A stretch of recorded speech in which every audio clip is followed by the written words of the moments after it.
Hello বন্ধুরা, সকলে কেমন আছো? আশা করছি যে যেখান থেকে আমার ব্লগটা দেখছো সকলে ভালো আছো এবং সুস্থ আছো।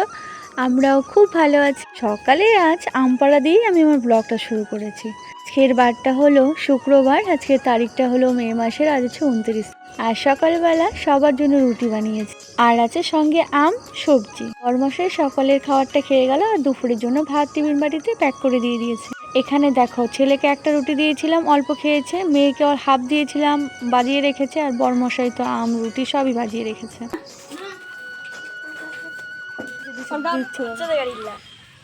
আমাকে আর এক্সট্রা করে নিতে হলো না, ওদের থালাতে যা বাজিয়ে রেখেছিল সেটা খেলাম আমি। কদম ফুল দিয়ে গাড়ি বানিয়ে তোমরা কারা কারা খেলেছো ছোটবেলা?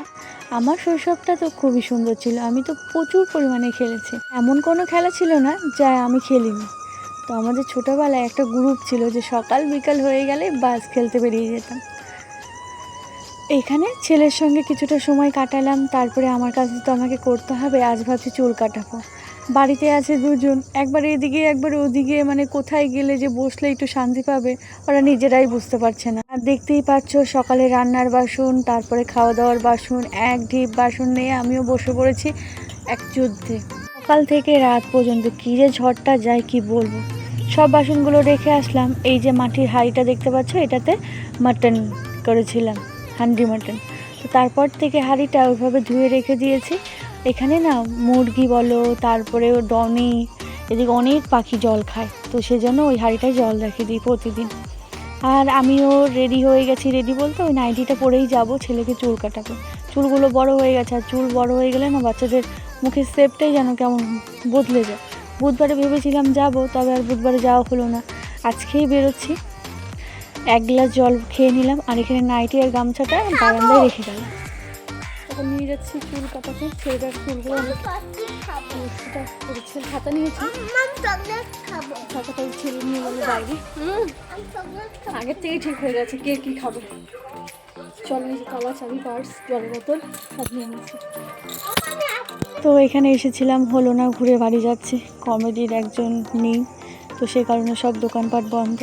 বাড়িতে এসে স্নান করে খেতে বসে পড়েছি। আর আজকের মেনুটা একদম সিম্পল ছিল। তো এখানে কমিটির একজন মারা গেছে, তো সেই কারণে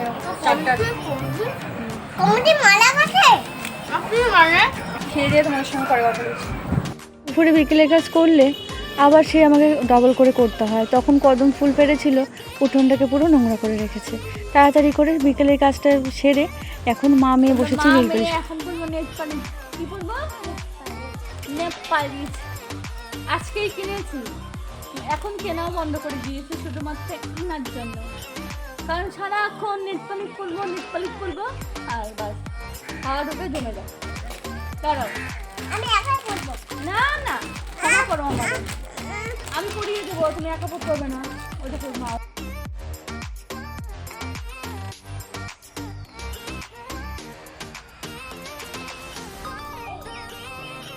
আজ বানাচ্ছি লোটে শুটকির চাটনি। এই চাটনিটা আগে আমি তো খেতামই না, কিন্তু যখন খাওয়া শিখেছি তখন বারবার খেতে ইচ্ছা করে। কিন্তু ওই যে ভালো জিনিস বারবার খেলে জিনিসের টেস্টটা নষ্ট হয়ে যায়। হঠাৎ একদিন বানালে কিন্তু দারুণ লাগে। তো আজকেও অনেক দিন পর আবার বানাচ্ছি। সেই যে বানিয়েছিলাম শ্বশুরমশাই থাকতে, শ্বশুরমশাই তো নেই, বাড়িতে গেছে।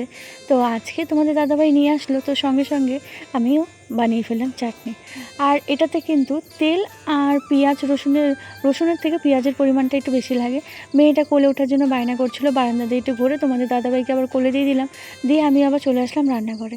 এই দেখো পুরোপুরি হয়ে গেছে, গরম মশলা দিয়ে নামিয়ে ফেললাম। ছেলের খিদে পেয়ে গেছে, ছেলেকে এখন মেয়েকে খাইয়ে নেব।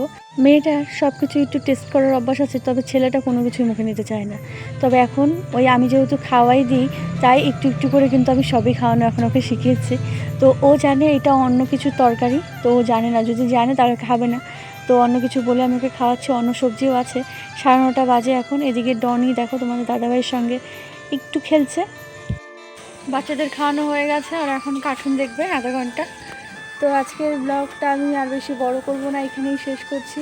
সকলে ভালো থেকো, সুস্থ থেকো, আবার দেখা হচ্ছে নেক্সট দিন নেক্সট ব্লগে। ভিডিওটা কেমন লাগলো অবশ্যই জানাবে কমেন্ট করে। আর যদি খুব ভালো লেগে থাকে তাহলে লাইক সাবস্ক্রাইব করে পাশে থাকবে। টাটা, সকলে ভালো থেকো, সুস্থ থেকো।